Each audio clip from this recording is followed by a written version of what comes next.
Hello homies, आज के इस ब्रेकडाउन वीडियो की स्टार्टिंग भी एग्जैक्टली उसी पॉइंट से होती है जहां युवाओं को पता चल चुका था कि जो मैरियट सोल्डाउल है उसी की वजह से मर्मेड प्रिंसेस का ये हाल हुआ था। और अब इसी मोमेंट में जो मर्मेड प्रिंसेस है उसकी मदर यानी कि मर्मेड एम्प्रेस कहने लगती है, क्या मेरी बेटी ठीक है? अब यहाँ पे युवाओं इस सवाल का कोई खास जवाब नहीं देता, लेकिन युवाओं के चेहरे देख के वो समझ आती है कि कुछ खास कंडीशन में सुधार नहीं हुआ है। तभी युवा उनके करीब आता और बताने लगता है कि जो सोल का ओरिजिन है वो ज्यादातर डिस्ट्रॉय हो चुका है। यहाँ तक कि सोल पावर का आधा हिस्सा तो ऑलरेडी उसने ले लिया। यहाँ तक कि उसकी जो सी ऑफ कॉन्शियसनेस है वो भी बहुत बुरी तरीके से मेस्ड अप हो चुकी है। और स्पिरिचुअल एनर्जी मैं इसका क्या ही बताऊं। यहाँ पे ये इतनी सारी नेगेटिव थॉट्स को सुनकर ना यहाँ पे जो मर्मेड एम्प्रेस थी उसकी हालत खराब हो जाती है। लेकिन तभी इसकी दूसरी बेटी उसको सहारा देने की कोशिश करती है। तभी युहाओ बताने लगता है कि जो इविल सोल मास्टर है वुटोंग और मैंने मिलकर तो ऑलरेडी उसे डोंगयांग सिटी में ठिकाने लगा दिया था, लेकिन पता नहीं था कि वो इतना ज्यादा निर्दयी निकला। पता होता तो और भी बेरहमी के साथ उसे इस दुनिया से मैं विदा करता। लेकिन अच्छी बात यह है कि जब हमने उसे मिटाया ना तो तब हमने उसे वहाँ पर जितने भी उसने बीस्ट या फिर जितने भी मर्मेड की सोल्स को उसने ट्रैक किया था हमने उन सबको प्योरीफाई कर दिया। मैं आपको बता सकता हूँ कि उसकी सोल का जो आधा हिस्सा है ना, जब वो इस दुनिया से जा रही थी तो वो बिल्कुल भी तकलीफ में नहीं थी। मैंने खुद उससे बात भी की है। अब यहाँ पे जब मर्मेड एम्प्रेस ये बात सुनती है और स्पेशली इसकी बेटी जब अपनी बहन के बारे में ये चीज सुनती है ना तो इन दोनों को काफी राहत मिलता है और दोनों ही युहाओ का शुक्रिया अदा करते हैं। साथ ही दोनों बताने लगते हैं कि जो सी गॉड है उन्होंने हमें गाइड किया, उन्होंने बताया कि आप हमारी मदद जरूर कर सकते हो। तभी उसकी बेटी कहने लगती है कि मुझे आप पे यकीन है, क्या ऐसा कुछ भी नहीं है कि जिसके जरिए से आप मेरी बहन की मदद कर सको। तभी युहाओ के दिमाग में वही बात आती है जो तुम्हारे और मेरे दिमाग में चल रहा है इस वक्त। युहाओ आगे आता है और बताने लगता है कि हाँ, एक तरीका है, एक सीक्रेट मेथड जिसके जरिए से तुम्हारी सिस्टर हमेशा के लिए जी सकती है। वो तरीका है मेरा सोल बनकर। यहाँ पे जैसे ये बात सभी लोग सुनते हैं तो यहाँ पे शाओ भी समेत युहाओ के जितने भी सोल स्पिरिट्स थे सबके सब एक साथ हाँ में नोट करते हैं। अब ये सुनकर जो एम्प्रेस और जो उसकी बेटी थी वो दोनों भी एक दूसरे की तरफ देखने लगती है। साथ ही युहाओ एक बात को और मेंशन करता है कि इसकी जो आधी सोल है ना वो ऑलरेडी ह्यूमन से बहुत ज्यादा नफरत करती है, तो अगर मैं इस प्रोसेस को शुरू भी करती हूँ तो इसके चांसेस कम है कि वो इस मेथड में मेरे साथ कोऑपरेट करते हुए सक्सेसफुली मेरी सोल का हिस्सा बन पाए। ऐसा भी हो सकता है कि पूरी तरीके से उसकी जान भी चली जाए। अब यहाँ पे टांगू टांग बीच में आती है और कहने लगती है कि हाँ, ये मेथड बहुत ज्यादा इंपॉर्टेंट है, स्पेशली उस सोल बीस्ट के लिए जिसके ऊपर हम इस मेथड को कास्ट करने वाले हैं। उसके दिल में ह्यूमंस के लिए बहुत ज्यादा ट्रस्ट होना चाहिए, तभी जाकर इसका सक्सेस रेट बढ़ता है। और युहाओ, इसमें तुम्हारी जान भी जा सकती है, तुम अच्छे से जानते हो, तो मेरे ख्याल से ये तुम्हारे लिए बहुत ज्यादा खतरनाक है। लेकिन गाइस यहाँ पे युहाओ ना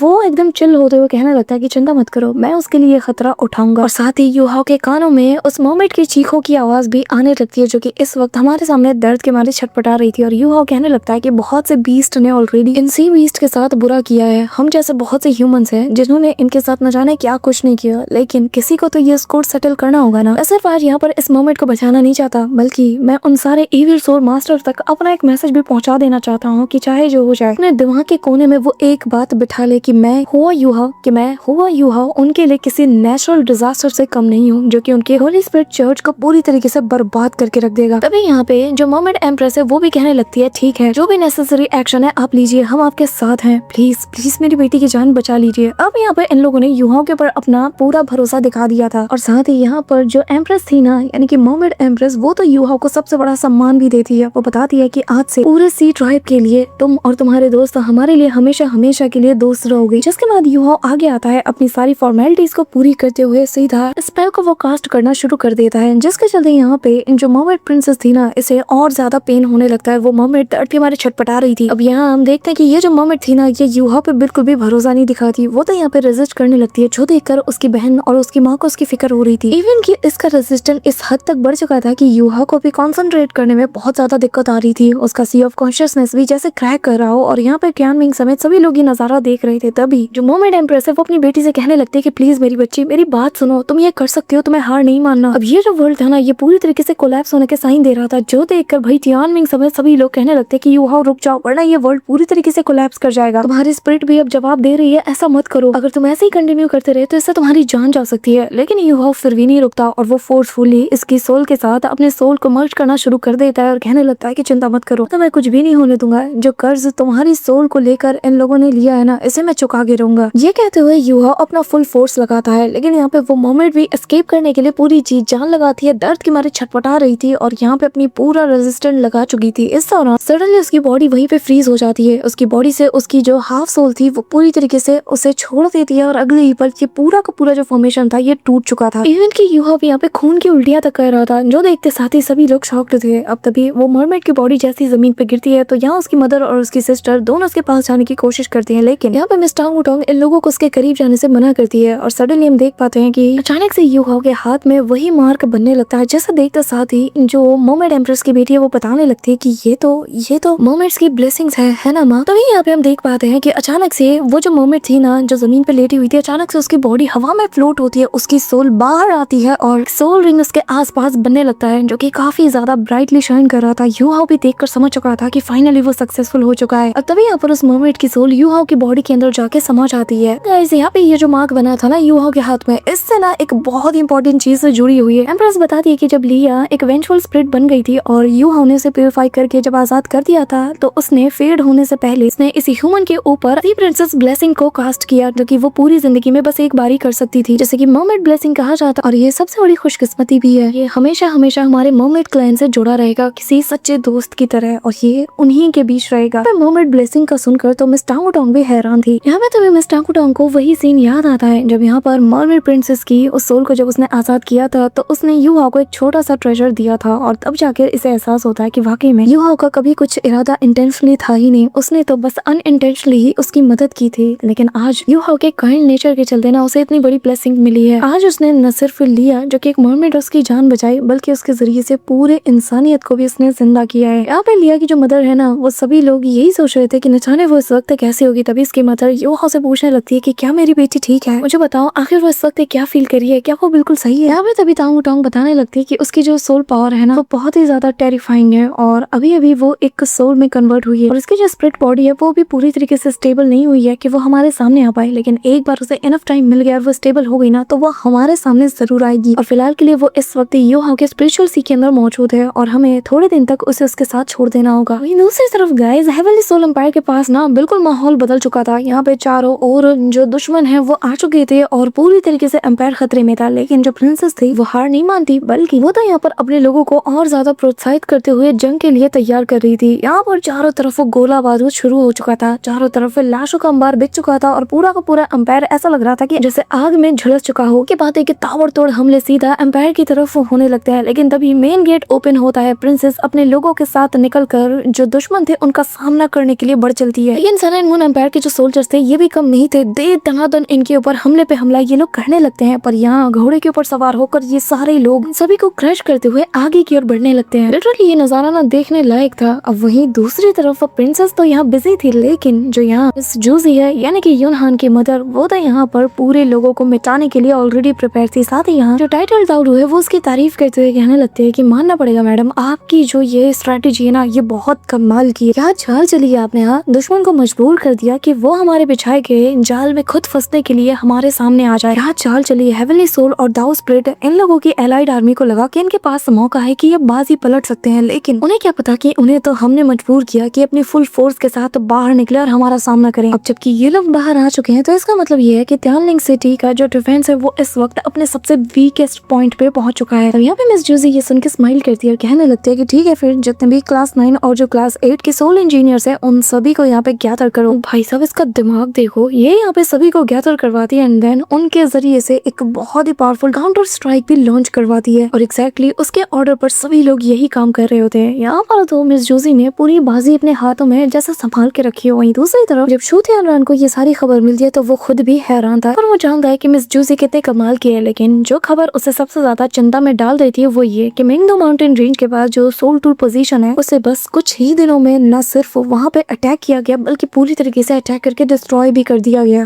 समझ रहे हो किसका काम है। यहाँ पे जैसे ही वो पड़ता है कि ओक सिटी और जो ईस्टर्न सन सिटी है उसके ऊपर भी हमला हुआ था, तो इसका ना ऐसे खून में उबाल आ जाता है। वो यहाँ पे समझ नहीं पा रहा था कि आखिर वो कौन है जिसने की इतनी बड़ी जुर्रत की है। और तो और जब में वो ये पड़ता है ना कि भाई इन लोगों को खबर ही नहीं है कि कौन सा नया दुश्मन इनके बीच पैदा हो गया जो यहाँ पर तबाही मचा रहा है, तो इसकी भाई सटक जाती है। वो गुस्से के साथ अपने ऑफिशियल्स की तरफ देखने लगता है। यहाँ पे वो उस कागज को ऐसे फाड़ते हुए इनकी तरफ देखने लगता है, कहने लगता है कि तुम लोग एक नंबर के यूजलेस हो, मुझे समझ नहीं आ रहा कि मैंने आखिर तुम लोगों को यहाँ पे क्यों रखा है। एक काम करो, चुल्लू पर पानी लो और जाके डूब मरो, तुम लोग किसी काम के नहीं हो, नालायक हो। तभी यहाँ पर एक महान दूसरा एल्डर आगे ना उसे ज्ञान देने की कोशिश करता है कि योर मैजेस्टी ऐसी बात नहीं है, जब हम लोग यहाँ से चले जा चुके थे अपनी 90% आर्मी और जो अपनी ताकत है उसे यहाँ से जब हमने हटा दिया था तो जाहिर है उन्हें मौका मिल गया, और इसमें कोई बहुत बड़ी बात नहीं है, इसे तो कोई भी प्रोजेक्ट कर सकता है। बड़ी बात इस वक्त ये है कि हमें दोबारा उन्हें मौका नहीं देना है। और जरा ऐसे सोचिए, ये हमारे दुश्मन की चाल भी तो हो सकती है ताकि हम उनसे डिस्ट्रैक्ट हो जाएं और असली जो मैदान जंग है उससे हम अपना ध्यान भटका के इनके पीछे लग जाएं। जरा सोच के देखिए, आपको भी यही लगेगा कि ये इनकी सोची समझी साजिश है ताकि हम जो हमारे फ्रंट लाइन के जितने भी सोल्जर्स हैं इन सभी को बांट दे और इनके पीछे जिनका हमें पता तक नहीं है और ऐसा लोगों के पीछे हम अपना वक्त जाया करें। हाँ, ये कहाँ की समझदारी है। अगर हमने ज्यादा इन पे फोकस किया ना तो हम असली वॉर को हार जाएंगे। अब यहाँ ये सुनकर ना जो शू तियानरान है वो कहने लगता है कि क्या आपके पास कोई काउंटर मेजर है, जिसमें वो बहुत ही रिस्पेक्ट के साथ कहता है कि जब खास वक्त आता है ना तभी खास मेजरमेंट यूज किए जाते हैं। मेरे ख्याल से इस वक्त हमें सबसे ज्यादा जो स्ट्रॉन्गेस्ट अपने सोल्जर्स हैं इन सबको आगे भेजना चाहिए। तभी यहाँ पे दूसरा बंदा आकर मना करता है कि नहीं, ऐसा नहीं कर सकते हम। तभी यहाँ पे एक जो दूसरा सोल्जर आता है वो आते साथ ही योर मैजेस्टी को रिपोर्ट करते हुए कहने लगता है कि मैं फ्रंट लाइन की एक अर्जेंट रिपोर्ट को लेके आया हूँ। अब यहाँ पे मिस जूजी का लेटर जैसे ही शू तियानरान को मिलता है तो सबका गला सूख चुका था, क्योंकि सबको लग रहा था कि अगर यहाँ से कोई बुरी खबर आई तो इनकी शामत पक्की है। अब इस लेटर में क्या था, मिस जूसी बता रही थी कि असल में आज सुबह ही हम लोगों ने जो तियानलिंग सिटी में चल रही डिसाइसिव बैटल था हेवनली सोल और दाओ स्पिरिट की जो एलाइड फोर्सेस थी उनके साथ, मुझे बताते हुए बहुत ही ज्यादा प्राउड फील हो रहा है कि जो हेवनली सोल इंपीरियल फैमिली है वो पूरी तरीके से बर्बाद हो चुकी है। वो इंपीरियल फैमिली पूरी तरीके से फॉल हो चुकी है और अब इनके जो रेमिनेंट्स हैं उन सबको भी अपने कब्जे में ले लिया गया है। इवन की दाओ स्पिरिट की जितने भी रेमिनेंट्स थे उन सबको भी पूरी तरीके से मिटा दिया गया है। और अब बस कुछ ही दिनों में, ज्यादा से ज्यादा 3 दिन में हम पूरी heavenly soul empire except Shrek city इसे पूरी तरीके से ऑक्यूपाई कर लेंगे। हाँ, ये खबर जैसे ही इन सबके कानों में जाती है ना सबके सांस में सांस आती है। और यहाँ पे जो वो एल्डर था जो कि यहाँ पर फुल फोर्स को भेजने की बात कर रहा था उसकी यहाँ पे बोलती बंद हो जाती है और वो यहाँ पर अपने सन एंड मून एम्पायर की ब्लेसिंग्स के बड़े बड़े नारे लगाना शुरू कर देता है। अब यहाँ पे ये सुनकर ना सभी के अंदर जोश आ जाता है और सबके सब अपनी जगह छोड़कर यहाँ ये नारे लगाना शुरू कर देते हैं, जिसके चलते शू तियानरान का गुस्सा सब मिनटों में साफ हो जाता है और वो पागलों की तरह यहाँ पे हंसते हुए अपना चेहरा छुपा लेता है और ऊपर की तरफ देखते हुए कहने लगता है कि फाइनली एट लास्ट मैंने इतनी बड़ी चीज को अपने कब्जे में ले ही लिया। अब यहाँ पे मैदान जंग का हम सीन देखते हैं जहाँ अलग ही चीज चल रही थी भाई। पूरा का पूरा जो हेवनली सोल एम्पायर था जिसके लिए भाई कितनी तैयारी की गई थी पूरी तरीके से नेस्तनाबूद हो चुका था। का जो रॉयल फ्लैग था जो कि इनका सिंबल था, इनके एम्पायर का सिंबल था, उस तक को यहाँ पे जमीन पे उतार के से फेंक दिया गया था। और तब मिस जूजी अपने सन एंड मून एम्पायर के फ्लैग के साथ बहुत प्राउडली वे में आगे बढ़ती है और पूरी आर्मी को ऑर्डर देती है कि हेवनली सोल एम्पायर के अंदर जितने भी लोग हैं किसी को भी जिंदा मत छोड़ना, हर एक रेमिनेंट्स को मिटा के रख दो, इनमें से कोई भी यहाँ से जिंदा बच के नहीं निकलना चाहिए और अगर कोई गया तो उसकी खैर नहीं। फिर अभी हम देखते हैं कि सारे लोगों में ये ऑर्डर जैसे ही फैल चुका था तो सभी लोग अपने अपने काम में लग जाते हैं। लेकिन भाई दूसरी तरफ तो अलग ही सीन चल रहा था। यहाँ पे हम यूहाओ को भी देख पाते हैं जो कि यहाँ पे मर्मेड सोल को पूरी तरीके से स्टेबल करने में लगा हुआ था। और फाइनली यूहाओ को यहाँ पर कुछ दिन बीत जाते हैं और एनलाइटमेंट से जैसे ही वो अपनी आंखें खोलता है ना, यानी कि जैसे ही वो जाग जाता है तो एक टेरिफाइंग सी ऑरा इस चारों मर्मेड पैलेस के आसपास फैल चुकी थी, जो देखते साथ ही जिससे फील करते साथ ही टांग उटांग सीधा यूहाओ से मिलने पहुंच जाती है और कहने लगती है कि फाइनली यूहाओ तुम्हें इतने वक्त बाद होश आ ही गया और फाइनली तुम मेरे सामने सही सलामत हो। यूहाओ बताने लगता है कि हाँ, न सिर्फ मैं प्रिंसेस लिया की स्पिरिट सोल के साथ फुली मर्ज हो पाया बल्कि मैं अपनी दोनों मार्शल सोल के लिए जो 16 सोल रिंग्स थी उन्हें भी कंप्लीट कर चुका हूँ और यहाँ तक कि मैंने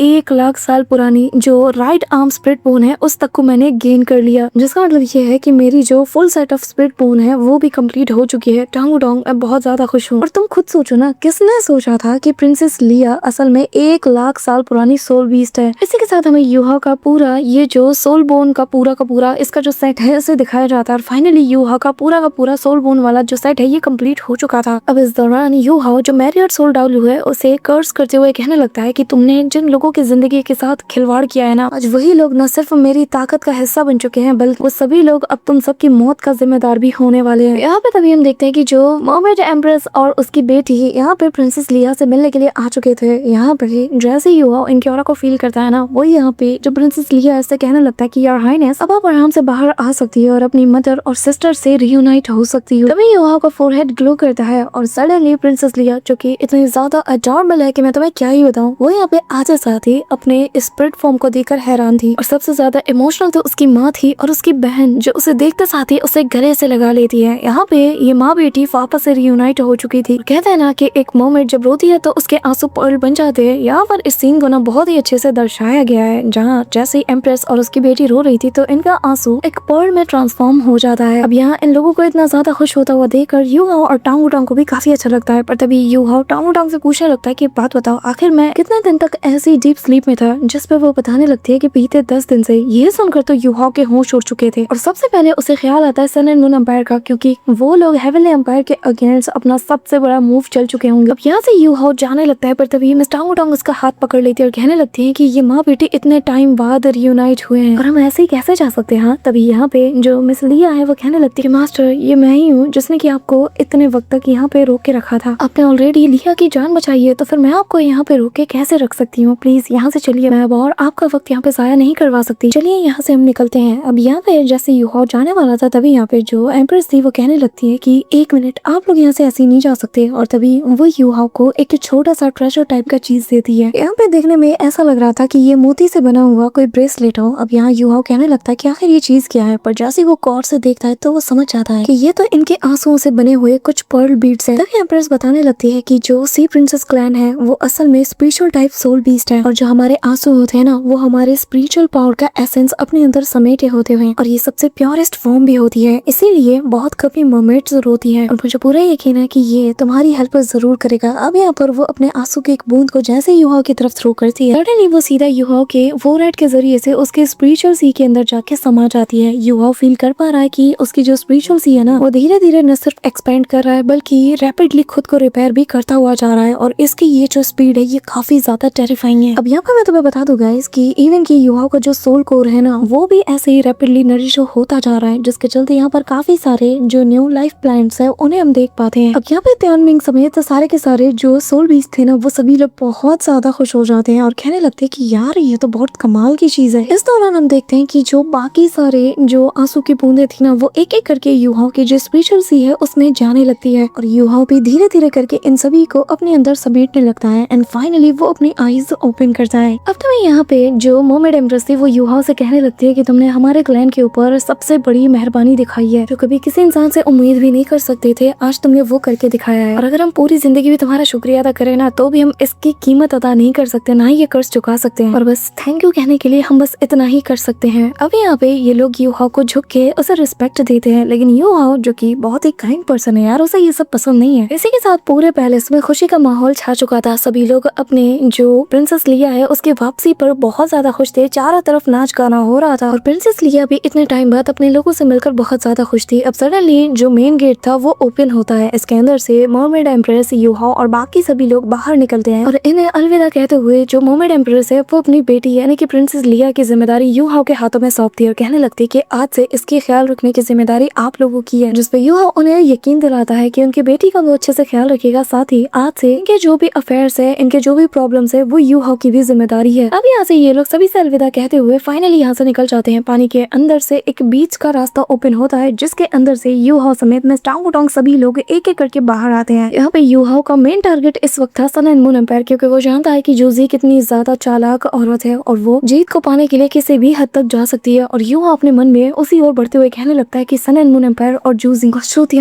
तुम तीनों ने जो हरकत की है ना इसकी सजा तो तुम्हें मिल के रहेगी। जो खून का कर्ज इस वक्त तुम तीनों अपने कंधों में लेके घूम रहे हो ना इसका हिसाब मैं जरूर लूंगा। याद रखना, सब लोग तुम्हें माफ कर सकते हैं लेकिन मैं तुम्हें कभी भी माफ नहीं करने वाला। मैं हर एक चीज का बदला लेके रहूंगा। हाईयू सिटी के साथ जो तुमने किया है उसका बदला सबसे पहले लूंगा। ये कहते हुए यू हाउ फुल स्पीड के साथ एक्सेलरेट करते हुए उस ओर बढ़ने लगता है। मिस टांग टांग भी यू हाउ का साथ देते हुए आगे बढ़ती है। वहीं दूसरी तरफ जो सांशी, बेवे और नैनैन और जो बाकी लोग थे ना यू हाउ के सारे दोस्त यू हाउ का इंतजार कर रहे थे और उन्हें यकीन नहीं हो रहा था कि यार 10 दिन से ज्यादा का वक्त बीत चुका है, अभी तक वुटांग और यू हाउ दोनों की तरफ से हमें कोई भी मैसेज नहीं मिला। इस दौरान हम ब्रदर जी को भी देख पाते हैं जो कि लगातार ब्रेक थ्रू करने में कोशिश कर रहा था और इस दौरान कुछ दिन और बीत जाते हैं। सभी लोगों को बहुत ज्यादा टेंशन हो रही थी। कहीं ना कहीं इनके मन में अब ये डर बैठने लगा था कि शायद उसके साथ कुछ तो हुआ है, लेकिन वो इतना जरूर जानते हैं कि यू हाउ को मारना या फिर उसे ट्रैप करके रोक पाना इतना आसान नहीं है। शायद उसे वक्त लगेगा लेकिन वो वापस जरूर आएगा। इस दौरान हम देखते हैं कि ब्रदर जी जो है वो ब्रेक थ्रू कर लेता है और उसकी बढ़ती हुई ऑरा को फील करके सभी लोग शॉक थे। सांशी कहने लगता है कि फाइनली ब्रदर जी ने ब्रेक थ्रू कर ही लिया। अब यहाँ पे वो बताने लगता है कि न सिर्फ मैंने डीपर अंडरस्टैंडिंग हासिल की, वो भी पैथ ऑफ स्वॉर्ड की, बल्कि मैंने कुछ और भी हासिल किया है। एल्डेस्ट सीनियर ब्रदर, मैं आपके दिल के अंदर मौजूद ये जो रेस्टलेसनेस है इसे भी फील कर पा रहा हूँ। आपके दिल में मेरे प्रति कुछ चीजें हैं, चलिए इसे क्लियर कर लिया जाए। अब अगर आप इतनी ज्यादा उतावले हैं तो चलो फिर दो हाथ हो जाए, इससे आपका मन और दिमाग दोनों शांत और क्लियर हो जाएगा। अब यहाँ पे ये सुनकर सांची कहने लगता है कि अरे नहीं छोड़ो। अब यहाँ से सांची चला जाता है। तभी यहाँ पे उसकी नजर बेवे पे जाती है और वो भी कहने लगता है कि तो पहले बहुत लड़ चुके हैं तो अब तुम मुझसे दोबारा लड़के क्या ही हासिल करोगे। तभी यहाँ पे उसकी नजर ब्रदर काइटो पे जाती है और वो कहने लगता है यार मैं एक सोल इंजीनियर हूँ, तुम मुझसे फाइट करने का सोच रहे हो? हाँ, कितनी गलत बात है, तुम्हें मुझसे फाइट करके क्या मिलेगा? लेकिन तभी उसके पीछे से शाओ शाओ आगे आती है और कहने लगती है, मेरे साथ फाइट करने के बारे में तुम्हारा क्या ख्याल है? इस दौरान हम फाइट भी कर लेंगे और देख लेंगे कि आखिर कितनी स्ट्रेंथ बढ़ी है तुम्हारी। तो ब्रदर काइटो तो उसे रोकने की कोशिश करते हैं, लेकिन शाओ शाओ वो कहने लगती है कि अरे मुझ पर यकीन रखो। जिस पर काइटो कहने लगता है कि इसका जो किलिंग इंटेंट और इसका जो स्वॉर्ड इंटेंट है ये बहुत ज्यादा खतरनाक है, कोई मजाक नहीं है। जिस पर शाओ शाओ बताने लगती है कि यार मैं भी श्रेक के 7 डेविल्स में से एक हूँ, मुझ पर यकीन करो। जिस पर ब्रदर काइटो कहने लगता है कि हाँ शायद तुम सही कह रही हो और मुझे तुम्हारी स्ट्रेंथ पे डाउट तो नहीं करना चाहिए। तभी ये दोनों बैटल के लिए तैयार हो जाते हैं। ब्रदर काइटो यहाँ पे शाओ शाओ को इनकरेज करते हुए उससे गुड लक कहते हैं। तभी यहाँ पे ओल्ड जी अपने पूरे पावर को एक्टिवेट करते हुए कहने लगता है कि शाओ शाओ एक बात याद रखना, मैं खुद को होल्ड नहीं करने वाला जस्ट बिकॉज तुम एक लड़की हो, समझी? इस पर शाओ शाओ भी अपने वेपन को निकालते हुए अपने सोल रिंग्स को एक्टिवेट करती है और कहने लगती है कि हाँ मुझे भी बिल्कुल ऐसा ही ओपोनेंट चाहिए, मैं चाहती हूँ कि आप अपनी फुल पावर के साथ मुझ पे हमला करो। अब गाइस मैदान तो सेट हो चुका है, अब नेक्स्ट ब्रेकडाउन वीडियो में हम जानेंगे कि आखिर इनके बीच का ये जो डुअल है इसका रिजल्ट क्या निकलता है, जिसमें कि काफी ज्यादा मजा आने वाला है। बट इससे पहले गाइस अगर तुम वीडियो को यहाँ तक देख रहे हो तो मेक श्योर कि तुम वीडियो को लाइक करके चैनल को सब्सक्राइब जरूर कर रहे हो। तो मिलती हूँ मैं तुमसे नेक्स्ट ब्रेकडाउन वीडियो के साथ, तब तक के लिए बाय।